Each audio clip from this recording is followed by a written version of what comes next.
क्या ये 26/11 हमले में रेप भी किया था?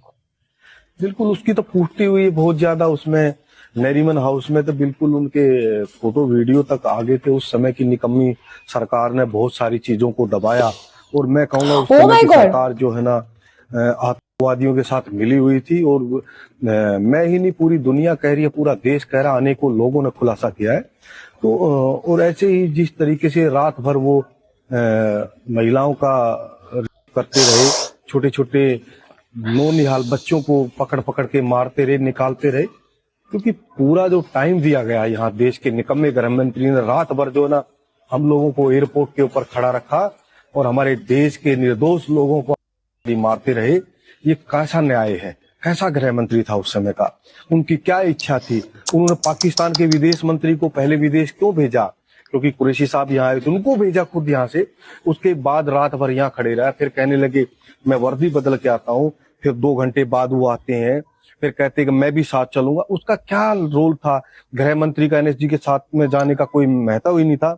मेरा और आप लोगों का फेवरेट एंजल आर्मी थग लाइफ वाला वीडियो लेके आई हूँ मैं। सो मैं fresh start, hello Monali Naiko, welcome to my channel नखरे वाली मोना। और अगर आपने मुझे अभी तक सब्सक्राइब नहीं किया होगा तो please to subscribe my channel. So let's go. ये वाली रील ना सारे ओ माय पॉलिटिशियंस को गॉड यार, एक दिल्ली का लड़का था, क्या क्या हुआ? हर चीज की सहूलियत थी। घर वाले इंजीनियर बनाना चाहते थे, वो इंजीनियर बन सकता था, लेकिन उसने नेशनल डिफेंस एकेडमी जाना पसंद किया।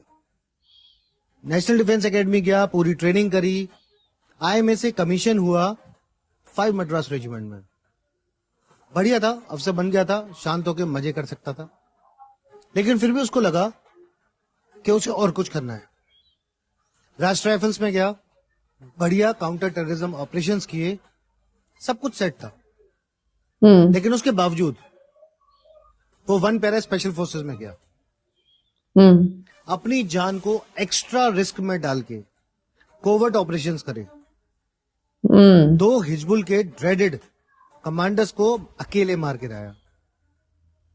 सब कुछ हो गया था, गैलेंट्री अवार्ड भी मिल गया था। उसके बावजूद हफरूडा के जंगलों में आतंकवादी जिन्होंने एक दूसरी यूनिट के ऊपर फायर किया था, उनको ढूंढने के लिए निकल गया। अपनी एक छोटी सी टीम लेके निकल जाता है, उनका पीछा करता है, जबकि ये टेलटेल साइंस मिल चुके थे कि वो आतंकवादी हाईली ट्रेन्ड है, जान का खतरा है। लेकिन उस लड़के ने अपनी जान से ज्यादा अपनी ड्यूटी और भारत माता के लिए अपनी सेवा को अपनी जिंदगी से ऊपर रखा।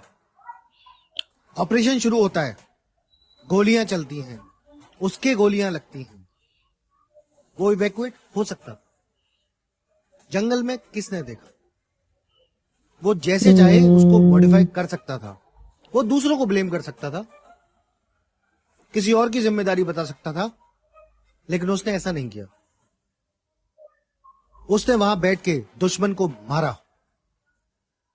अपने शरीर में से खून निकल रहा है, आंखें खुल नहीं पा रही हैं, उसके बावजूद वो लड़ता रहा। जब तक उसकी सांस चली वो लड़ता रहा, क्योंकि भारत माता के प्रति जिम्मेदारी अपनी पर्सनल सेफ्टी से ज्यादा थी। पर काश ये बात हम फौजियों की तरह ये हमारे पॉलिटिशियंस भी समझ पाते, तो आज हमारे देश की सिचुएशन कुछ और होती। एग्जैक्टली। जय भारत।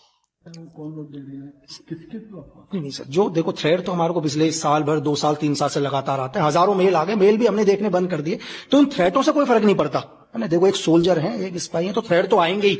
थ्रेड का उनका सिर्फ एक ही मकसद है कि वो बोलते हैं कि लक्की बिस्ट तुम हमारे इंटरनल मामलों में बात करना बंद कर दो। ये उनका एक ही मकसद है। आईएसआई का हो या डीजीएफआई का हो या वेस्टर्न के जितने भी पावरफुल देश हैं, वो बोलते हैं तुम बात मत करो। आज आप बताओ, आज बांग्लादेश के अंदर खुलेआम हिंदुओं को मारा जा रहा है, ठीक है, घरों को आग लगाए जा रहे हैं। तो आज हम आपके इंटरनल मामले में बात नहीं करेंगे। आप एक काम करो, आप हमारे लोगों को नुकसान पहुंचाना बंद कर दो। तो जो थ्रेट की बात है, वो थ्रेट की बात भी हमने क्यों बोली, उसके पीछे रीजन ये है कि आज पाकिस्तान बोलता है कि दुनिया में पावरफुल है। ऑपरेशन सिंदूर में उसने हिंदुस्तान के साथ फाइट किया, जो दुनिया में एक भ्रम फैलाने की कोशिश करता है। आपने 2 दिन पहले देखा होगा कि इंग्लैंड के अंदर पाकिस्तान एम्बेसी के बाहर कुछ एक लोगों ने धरना प्रदर्शन किया। उसमें एक औरत ने सिर्फ एक नारा लगाया कि जिस तरह जियाउल हक को एक प्लेन क्रैश में मार दिया। आने वाले टाइम के अंदर आशिम मुनीर को भी इसी तरीके से किसी कार धमाके में मार देंगे। एक औरत की धमकी से पूरे पाकिस्तान के अंदर यह असर हुआ कि वहां के तत्कालीन प्रधानमंत्री शरीफ वो इंग्लैंड गवर्नमेंट से बोलते हैं कि हमारे आसिम मुनीर को सिक्योरिटी दो भाई, उनको खतरा है। आप उस पाकिस्तान मतलब दुनिया का पहला फील्ड मार्शल होगा या पहला सीडीएफ होगा जो ब्रिटेन से सिक्योरिटी मांग रहा है सर, और बात करते हैं कि हमने हिंदुस्तान को ऑपरेशन सिंदूर में सबक सिखाया। तो मेरा सिर्फ यही एक मतलब मकसद था ये थ्रेट का बताने का कि तुम्हें एक छोटा सा नारे से तुम्हारी हालत ये होगी, और पिछले 3 साल से लगातार तुम हमें थ्रेट दे रहे हो मेल के जरिए। आप तुम तुम्हारा मेल नहीं देखता हूं तो तुम यूट्यूब या इंस्टाग्राम या किसी भी मेरे वीडियो पर कमेंट्स लिखना शुरू कर देते हो कि तुम्हें एक सामान्य मौत नहीं मारेंगे। तो ये थ्रेट बताने का सिर्फ ये था कि हमें कोई फर्क नहीं पड़ता यार आपके हजारों थ्रेट से भी। सामान्य मौत, ओ अब माय जैसे मोहित सर की बात है, गॉड। अब मोहित सर इज नो मोर, तो हम उनकी स्टोरी बता सकते हैं खुल के। उनको अशोक चक्र मिला, न्यूज पे आया, सब आया, पर ऐसे बहुत सारे ऑफिसर्स, बहुत सारे जवान मैं जानता हूँ जिन्होंने ऐसे गजब के ऑपरेशंस करे हुए हैं और उनका नाम किसी को नहीं पता। मैं ऐसे लोग जानता हूँ जिन्होंने बोला कि सर मुझे अवार्ड मत देना, क्यों? क्योंकि मेरा नाम पब्लिक हो जाएगा, आतंकवादी मुझे मार सकते हैं। अच्छा सर, वैसे आपका नाम बार बार लिस्ट में आया है। हम तो छोटे मोटे लोग हैं, नहीं, ये बाद में भी मतलब ट्रैक करते हैं क्या लोगों को? जिसको करना होता है करते हैं। मैं इस पे एक बात बताता हूँ, जब मैं एनडीए में था तो हमने सुना था कि एक कैप्टन साहब थे हमारे इंस्ट्रक्टर, वो नॉर्थ ईस्ट से आए थे और नॉर्थ ईस्ट से कुछ इंसर्जेंट्स उनको मारने के लिए पुणे आ गए थे, एनडीए में उनको मारने के लिए, और फिर वो जो बंदे थे वो एप्रीहेंड किए थे, फिर पुलिस को हैंडओवर कर गए थे।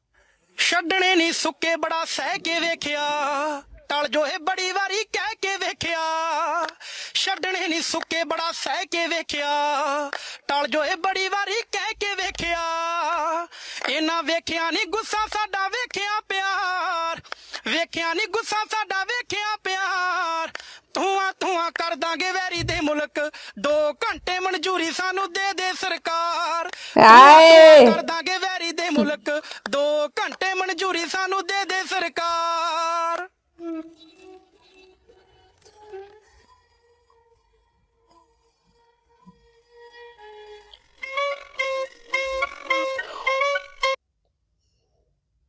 ओ माय गॉड, मेरे लिए ना गूजबम्स वाला मोमेंट कौन सा था पता है?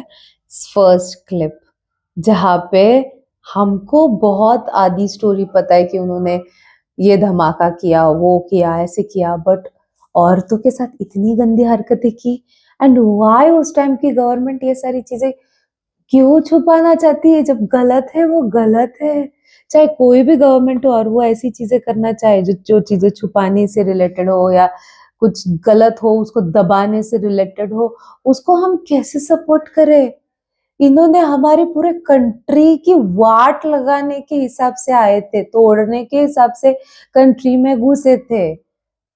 आई डोंट नो, आपने मेजर मूवी है क्या उसका नाम, उन्नी कृष्ण वाला, मेजर उन्नी कृष्ण, नेटफ्लिक्स पे आप लोगों ने देखा है क्या नहीं मुझे नहीं पता, आप जरूर देखना, सही में देखना, बहुत गूजबम्स वाले, मतलब एंड तक रोने आएगा, बहुत खतरनाक। 26/11 के ऊपर ही है वो, तो जरूर देखना, ठीक है। एंड वैसे तो बहुत सारे मूवीज है जहाँ पे मैं अगर आर्मी से रिलेटेड कोई भी मूवी देखूं और मेरे आंखों में आंसू, रियल स्टोरी हो और मेरे आंखों में आंसू ना आए, ये नहीं होता। मतलब ऐसे रियलिटी के से रिलेटेड की एंड में ना ऐसे उनको कुछ जब हो जाता है ना, गूजबम्स ऐसे ना रोने आ जाता है, ऐसा लगता है कितनी चीजें, कितना सैक्रिफाइस, ओ माय गॉड। हम लोग जरा सी चीजें अगर सैक्रिफाइस कर दिया, कुछ कर दो, तो इतना हम बोलने लग जाते, मैंने ये किया, मैंने वो किया, मैंने ऐसे किया, मैंने वैसे किया, बट वो लोगों ने कितनी सारी चीजें की है, बिकॉज ऑफ विच हम बैठ के वीडियो बना रहे हैं, आप वीडियो देख रहे हो। नहीं तो पहला वाला मुझे बहुत खतरनाक लगा। आपको कौन सी वाली क्लिप सबसे खतरनाक लगी, आप मुझे कमेंट में जरूर बताना। तो मेरा रिएक्शन जितना हो सके लाइक कमेंट शेयर से भर दो गाइस, हो सके तो सुपर थैंक्स भी देना, मेरे चैनल के ग्रोथ के लिए हेल्प हो जाती है। बाकी परत नियालेचा